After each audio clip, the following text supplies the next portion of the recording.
Hi, welcome to Dialed In. I'm Don Knabe, Los Angeles County Supervisor for the 4th District. I'm pleased to welcome everyone back for our second show. Our goal here, with the great help of Charter Communications, is to tell you more about Los Angeles County and the interesting people who make it a special place to live, work, and play. In today's show, I'd like to explore something that's going to touch the lives of every single resident here in our county, all 10 million of us, the Affordable Health Care Act. The Affordable Health Care Act is going to dramatically alter the way patients interact with their doctors when it's finally implemented in January of 2014. Many patients are going to have the choice that they've never had before. This is a huge change for us here in Los Angeles County. While the county may have been a system of last resort in many minds, the truth is we have some incredible facilities here and some incredible staff. We've got two terrific guests to help us make sense of the 2,400 pages, yes, 2,400 pages of healthcare legislation and what it's going to mean to you. I hope you will enjoy the show.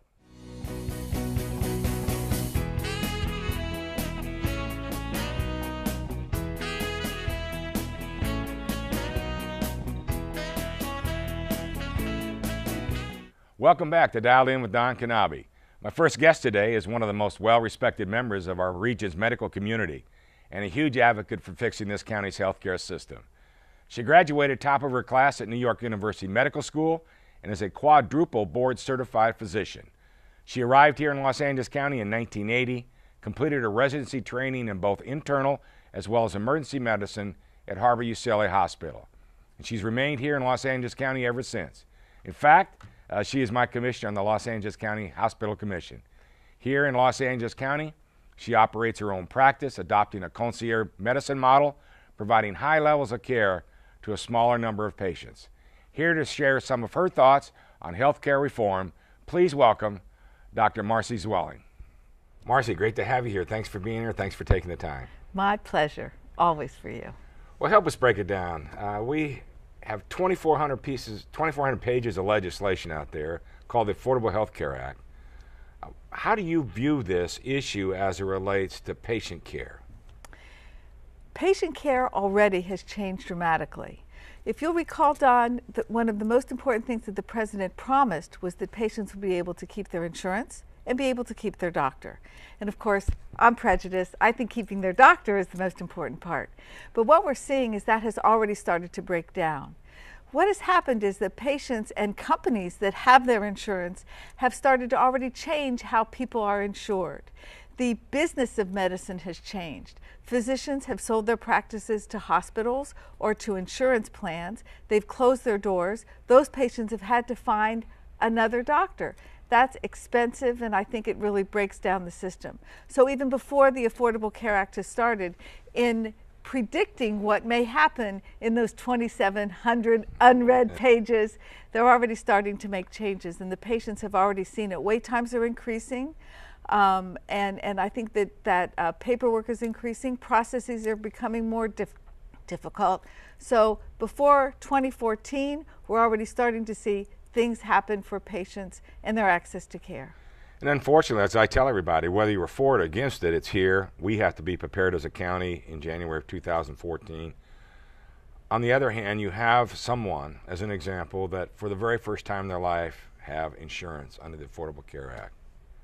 What do they do? That's an excellent question, because we don't really know what they're going to be able to do. Theoretically, they will have a doctor on a card, but that doesn't necessarily mean that they have access, because they may have to wait 4 to 6 months. Surely they need to call that number, get themselves involved in the system, find out what they need to do to enroll in that physician's office, and try to access whatever they can for their health. But I would warn people that unfortunately, we have gotten into the wrong vernacular. Insurance is not access to care. If those people need help now, before they get the card, they need to call a doctor. Access to care remains a doctor, someone at the end of a phone.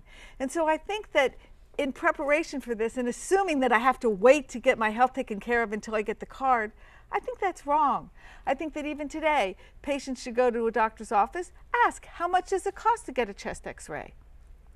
The misperceptions in the marketplace are huge. Let me give you one example that I think is important. If you thought you had pneumonia and you were scared to death, Would you wait until you got a card to get it treated? I hope not.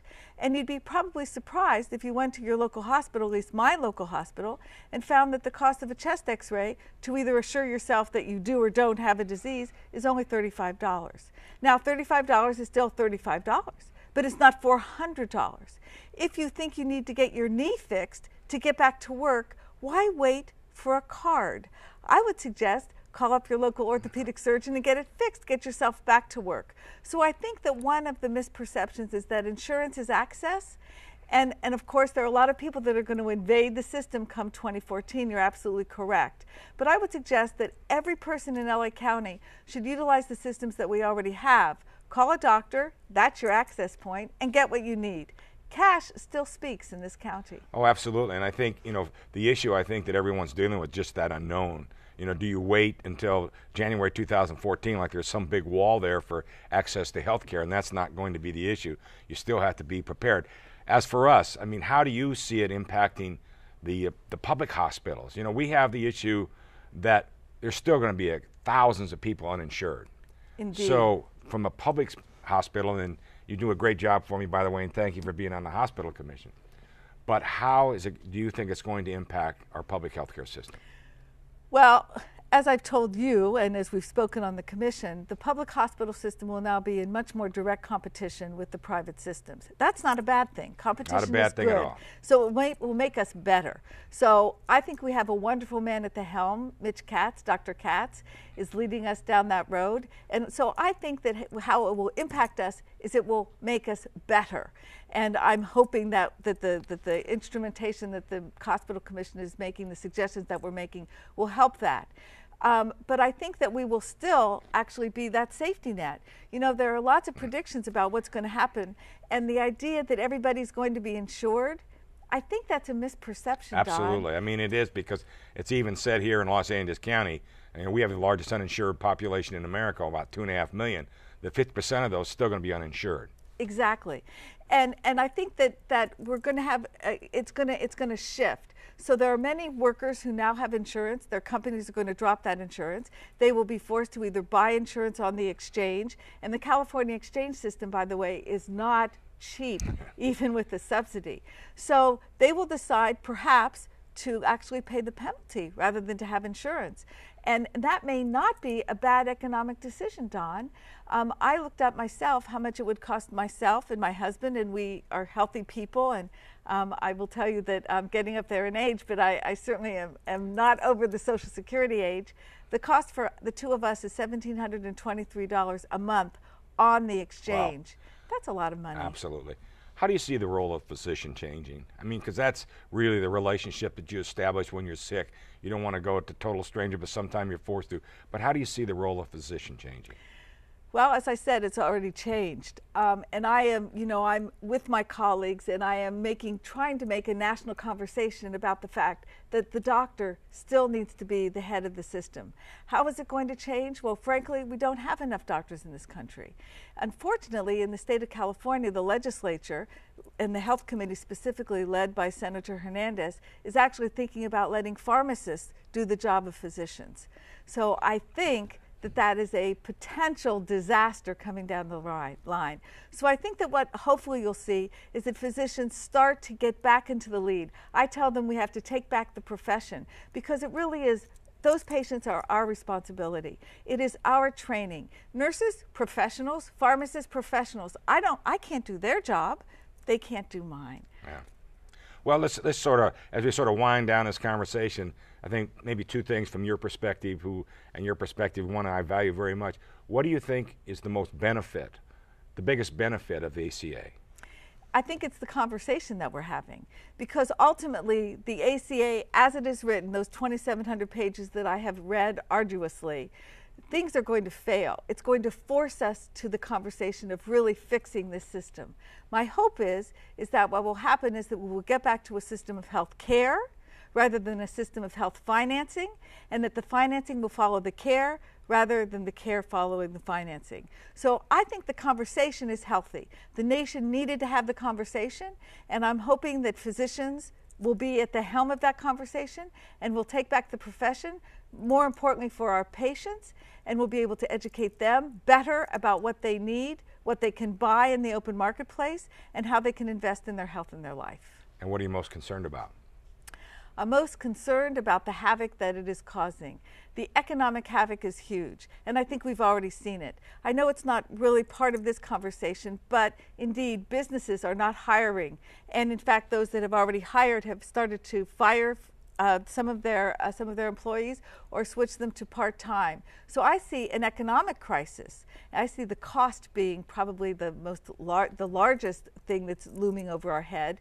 You know, this went in as a $900 billion debacle. It's going to come out, we believe, in the range of $6 to $10 trillion debacle. It will bankrupt the country. That's my biggest fear. That's a big fear. I mean, we're talking about fiscal cliffs. There's nothing bigger, but the most important part of that conversation, like you say, and hopefully the conversation will change the way we do business as doctors and physicians and patients. But at the end of the day, it's our healthcare system. It's that patient-doctor relationship. It's all relationships. You know, it's a comfort zone. You know, when you're able to, you know, dial your doctor and get a hold of the doctor, I mean, it's that comfort zone that you have. And healthcare is so critical. I mean, as we all know. I mean, even though our grandparents and parents survived a lot of different things, without a lot of different things that we have here today, technology-wise, at the end of the day, the most important thing you have is either your good health, obviously number one, but when you don't have that good health, the ability to access health care. And that's a call to a doctor. Hello, how can I help you? Not, hello, what kind of insurance do you have? We're there to help. And I think that that is the essential part of the conversation that has to come back as the central theme of healthcare delivery. Well, I just thank you for taking the time to join me. You know, we did a lot and tried to cover a lot of 2,700 pages in a matter of a few minutes. But I appreciate your advocacy on behalf of the docs, but I think also what you do on behalf of public hospitals and your willingness to be an advocate, not only for your doctors, but also for public health care. And I know you talk about the system all the time, so we really appreciate all you do, and thank you for your service. And I look forward to you explaining this more to me at some point in time, because I'll tell you, it's the number one question that I get asked out there, even more than Prop 109 and releasing prisoners. They want to know, this is such an unknown. This is the biggest unknown I think in the history of the country as it relates to what's on the horizon. When you start talking about, you know, it's just like turning on a light. You know, when you throw that switch, you want the light on. That's the way people feel about health care. And all of a sudden, there's this big, dark thing called Affordable Health Care Act that we're all waiting to see the outcome. So we appreciate all your efforts, and thank you so much for being here. Absolutely, my pleasure. Thank you.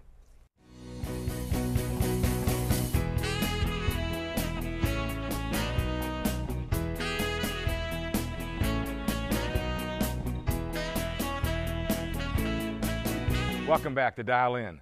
This segment is called In the Sandbox, where we take a look at stories of bipartisanship in every corner of our country that may not otherwise get the coverage that they deserve. One of the biggest issues that we have here in our country, as well as Los Angeles County, is unemployment. Despite some improvements in the economy, unemployment still hovers at around 10.2% here in Los Angeles County.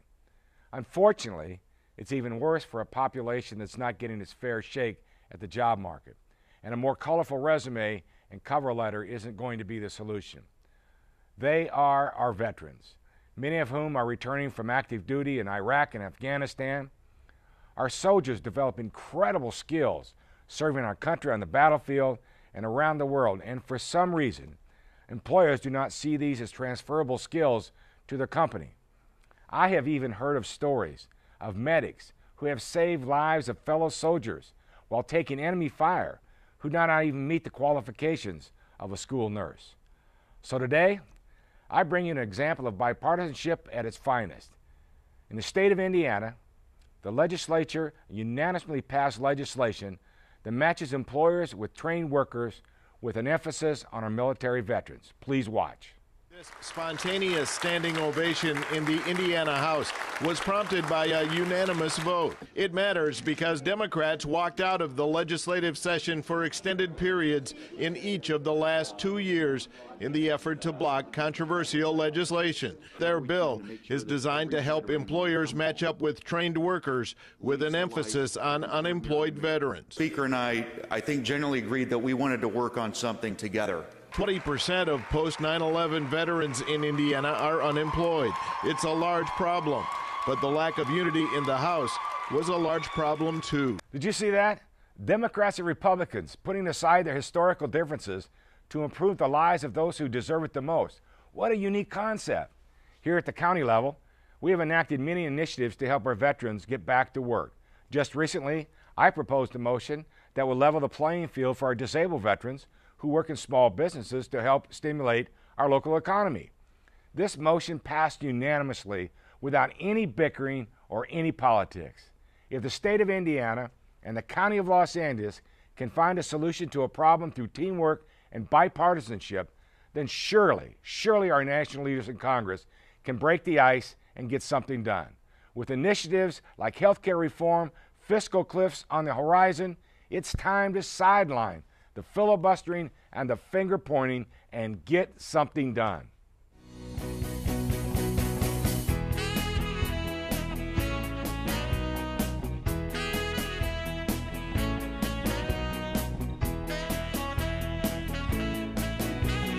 Welcome back to Dial In. My next guest is the head of the county's Department of Health Services, Dr. Mitch Katz. Dr. Katz has been the director of our department for about 2 years now. Prior to joining us, he was Director of Public Health for San Francisco. He oversees 22,000 employees in 4 public hospitals, 6 comprehensive health centers, and several community clinics, the second largest healthcare system in America. Dr. Katz is from Brooklyn, New York, received his degrees at Yale and Harvard prior to his residency at the University of California, San Francisco. Welcome, Dr. Katz. Well, we've heard about the Affordable Health Care Act. Everybody's concerned about it. It's probably the biggest unknown in people's lives today. Can you tell us in the big picture of things and that our audience, viewing audience, would understand what impact this is going to have on the county? Sure. Well, the Act has different impacts depending on who you are. So, for example, many people are insured. They like their insurance. They're going to keep their insurance. Their lives probably will not be affected. At some of the high-end policies, there are additional taxes, but that's only for a relatively small number of private policies. So the average person, they have insurance they like, they're going to keep the insurance they like. They will benefit if they needed a new policy from the fact that they cannot be discriminated against because of having been sick in the past. Pre-existing condition. Pre-existing conditions. So, a lot of people, they're just going to keep what they have and they're going to be fine. The group that will most benefit are those people who have nothing. And there are a lot of people in our country who don't have insurance, 60 million people. And there are a variety of reasons. Most of them are working people. They work for companies that don't provide health insurance, and it's very expensive to get it on an individual basis, especially if you've been sick, you had cancer, something was wrong. So the biggest thing that's going to happen is people are going to get insurance now. And I think that in and of itself will be a positive thing for those people. So the persons that made the conscious decision not to sign up for their health insurance through their employer because they don't want to spend $600-700 a month, okay? Right. Do they look at it and say, well, wait a minute, maybe I just drop that insurance and pick up the Affordable Health Care Act insurance? How is that going to work? Right, so in order to pick up the insurance under the ACA, people are going to have to be moderate income people, so only about up to $50,000. So they'll have to prove that. Right, so they would have to prove on the basis of income tax to qualify for a subsidy. So again, the people who have group insurance, through their employers, they're probably going to be okay. Again, without the ACA, and they wouldn't benefit that much from the subsidy. The real people who benefit are people where their employer doesn't provide insurance. And if they tried to go out on the individual market, they would be rejected or they would get some astronomical amount. Anything change between the relationship between the patient and the doctor? under the ACA? Yes, in the sense that the more bureaucracy there is, the more forms, the more rules, the more choose this, choose that. In some way, it gets further away, I know, from the reason I became a doctor, and from, what being a doctor to me was always and is always, it's a mission. It's something you do to take care of people. And I think all of us who are physicians bristle at the idea that more and more healthcare dollars are spent on this form and that form, and before me you have to choose this, you have to choose that. On the other hand, I don't see that the ACA makes that worse, because if you currently are locked out of the market, you're locked out of the market. But still, you could go into an emergency room like the county. You could do those different kinds of things where the uninsured do traffic to. I mean, that's what we're trying to protect against, at least from the county perspective. But so does it slow down the healthcare process? If you're sick, are there too many forms that are going to have to be filled out before you can get the treatment you need? I don't see it as slowing it down. What I see it as our healthcare dollars going to paper pushers. And, that's something, part of what I've always wanted to do in my own job in the county, try to decrease bureaucracy. I love to spend money on medicines for people, on doctor visits. I hate the paperwork stuff. So what is the biggest thing you see confronting the county of Los Angeles and how we deliver healthcare through the ACA? Sure. So the county historically has been what's called the provider of last resort. We're here to take care of those people who have no choice. And that's a wonderful mission, wonderful to dedicate yourself. And this county has a much more humane tradition than some counties do of really trying to care for people. That's wonderful. On the other hand, if you conceptualize yourself as provider of last resort, you don't necessarily have to be very patient friendly. Right, because you figure, well, they come to us because they have no choice. I would rather be a provider of choice. I would like people to choose us if they have a choice. I'd like them to say, hey, I'm going to go to the county because I know they have more board-certified physicians than any other organization in the county. I know that while the amenities may not be super and we don't always have mauve walls and recessed lighting, but that we're going to get great medical care. So you see that situation developing. So as a county, what are your priorities to put us there? Because I tell everybody, hey, look, whether you're for it or against it, it's here. We have to be ready to serve. How does Dr. Mitch Katz prepare the second largest healthcare system in America ready for January 2014, 10 months away? Right. So what I do is I focus on what I would call the basic building blocks that are often missed in safety net systems, like telephones. So we have telephone systems in some of our clinics where there are essentially two lines. So we have the person who's answering the phone. Perhaps she's talking to one person. She's got one person on hold. Everybody else gets a busy signal.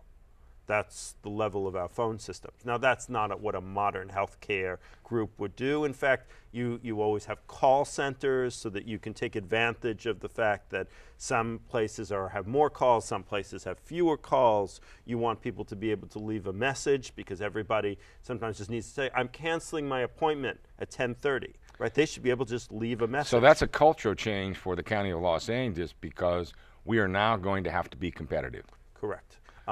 Appointments same day, that's a big one. A lot of times, not just in our system, the people who go to the emergency room, they'll tell you, I know it's not an emergency, but when I called the office, they told me the next appointment wasn't for 3 months. I know it can't wait 3 months. So that's why they're there. So we've always tried to get to the clinic situation versus the ER. We know it's more cost effective, it's more efficient. Is the Affordable Health Care Act going to help us in that regard, in addition to the major culture change of having to be a competitor to keep our patients and not lose our patients? There are still going to be thousands of people without insurance. And people don't understand that. They think everybody's going to be covered. So I know I've heard you say, and maybe you could articulate, the fact is we need to keep what we have and get more to be competitive so that we don't wind up as the ultimate provider of non-insured folks. That's right, Don. About half the people in Los Angeles who are uninsured today will remain uninsured. And so the county has to do these two things together. We have to be good enough that people who have a revenue source, who can pay us, continue to choose us, because we need that money to invest into the system and to pay the cost of the system to take care of those who still don't have insurance. And they fit together. The money from the paying patients then is what allows us to improve the phone system, the computer system, pay for staff. And so they need to both be present. So at the end of the day, we're trying to do 2,400 pages of healthcare legislation in just a matter of a few minutes between you and I. But as we prepare for 2014 in January, what is our goal?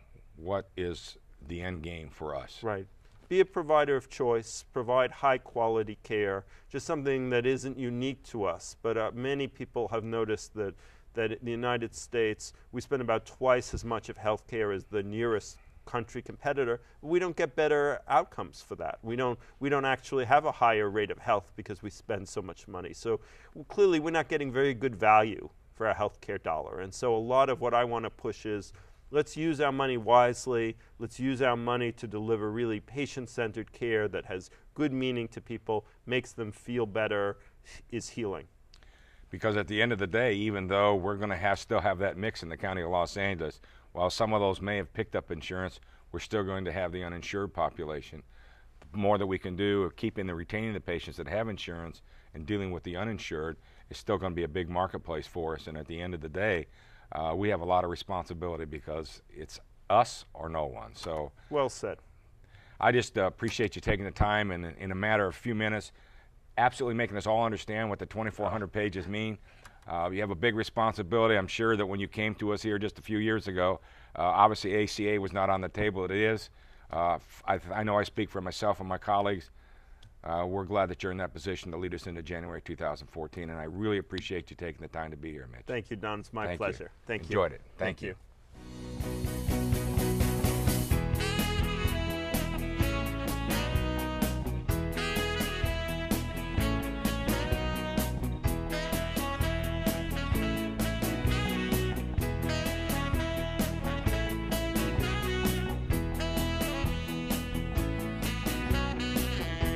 In this segment, I'd like to tell you about the stuff that drives me nuts, the stuff that just gives government a bad name. And this is one that many of us here in Los Angeles County have been annoyed at for years. Frankly, it's embarrassing that the second largest city in America, with the third business airport in America, still does not have a direct transit connection. Every time I go back to D.C. to lobby for transit dollars, the first question they ask me, when the heck are you guys going to connect your airport to your public transit system? I'm sure that many of you who travel feel the same way when you land at LAX. A few months ago, I asked Metro to come up with a plan to accelerate the transit connection to LAX. A direct connection will certainly benefit our residents, but most importantly, the millions of tourists who visit Los Angeles County each year. Let's just fix it.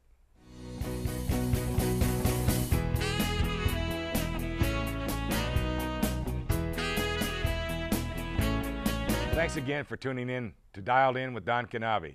As always, I appreciate you taking the time to watch, and I hope you learned a little bit about Los Angeles County and the impact of healthcare reform on you as well as the county. Here is your They Said What moment, courtesy of ABC newsman George Stephanopoulos, who came down with a case of mistaken identity during the President Obama's second inauguration just a few weeks ago. And look at that crowd gathering now. There's Morgan Freeman, I think, right there on the Capitol steps. Bill Russell, I'm sorry. Oh, thank you, David. Russell, I'm sorry. Whoops. I guess it's tough to confuse a 7-foot Hall of Famer known for his short shorts and his 11 championship rings with an Oscar-winning actor. Thanks again for watching, and we'll see you next month with a brand new episode of Dialed In.